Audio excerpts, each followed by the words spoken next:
نوشتن این کتاب برای من سفری بود به عمق تجربه‌های انسانی، سفری که با درد و رنج آغاز شد و به امید و پذیرش رسید.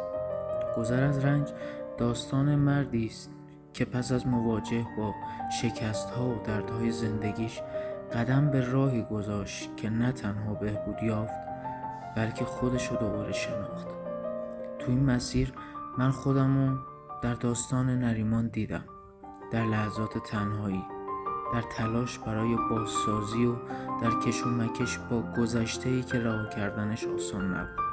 این کتاب حاصل سالها فکر، تجربه و گفتگو با خودمون و امیدوارم خوانندگان اون بتونن در هر صفحه‌اش گوشه‌ای از راه رهایی خودشون رو پیدا کنن.